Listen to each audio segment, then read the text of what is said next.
பன்னீர்செல்வம், தினகரன், செங்கோட்டையன் ஆகியோரின் துரோகத்தால் தான் 2021 தேர்தலில் அதிமுக தோல்வி அடைந்தது என அதிமுக பொதுச் செயலாளர் பழனிசாமி குற்றம் சாட்டியிருந்தார். அது பற்றி கருத்து கூறிய OPS, யாரால் தோற்றோம் என்பது மக்களுக்கு தெரியும் என்றார். இப்படிப்பட்ட துரோகிகள் அதிமுக இருந்த காரணத்தினால்தான் எங்களை 2021 ஆட்சிக்கு வர முடியல. புரியுதுங்களா? இவர் 2 நாளைக்கு முந்தைய என்ன சொன்னார் OPS? இவரே அதிமுக கட்சிக்கார், இவரே ஒருங்கிணைக்கின்றவர். உண்மையான அனைத்து இந்திய அண்ணா திராவிட முன்னேற்ற கழகத்தை மனசுல இருந்து இந்த வார்த்தை வராது. 2 நாளைக்கு முந்தி சொன்னார்ல, திமுக ஆட்சிக்கு வரும்னு சொன்னார்.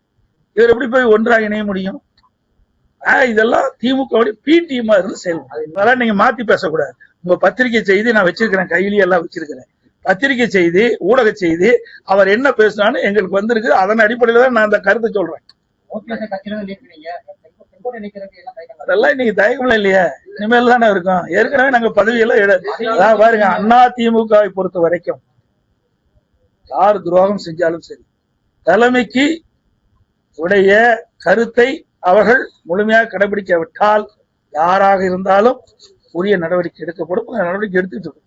எடப்பாடி திமுக தான் எதிரி, அதிமுக அது மட்டும் இல்ல, எடப்பாடி திமுக தான் எதிரி, எங்களுக்கு அதிமுக எதிரி. அவர் எப்படி ஒன்றிணைகிறாங்க? எப்படிதான் இங்க இருக்க யார ஒன்றிணைவுனா யாரு? ஒரே நிமிஷம், யார ஒன்றிணைவாங்க? எங்கள் பகுதியில் இருக்குது உண்மையான அனைத்து இந்திய அண்ணா திராவிட முன்னேற்ற கழகம்.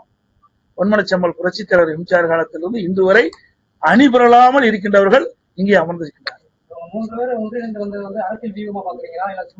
அது ஒண்ணு இல்ல, வீணா போனது. அதை பத்தி பேசி என்ன வேஸ்ட், பேசுறதே வேஸ்ட், கால நேரம் தான் வீண். எதுக்கு பலவீனம் ஆகுது? எப்படி பலவீனம் ஆகுது? யாரு நீங்க சொல்லலாம் சவுத்துல பலவீனம் யாரு சொன்னது? அதெல்லாம் நீங்களா ஒரு கற்பனை கண்டி பேசாதீங்க. மக்களுடைய மனதுதான், மக்கள் தான், ஊடக நம்பர்களும் பத்திரிகை நம்பர்களும் இதே தூவம் போட்டுட்டே இருக்கிறீங்க. மக்களுக்கு தெரியும், வாங்க, மக்கள் தானே ஓட்டு போடுறாங்க. 4 ஆண்டுகளாக துரோகத்தை வீழ்த்துவோம் சொல்லி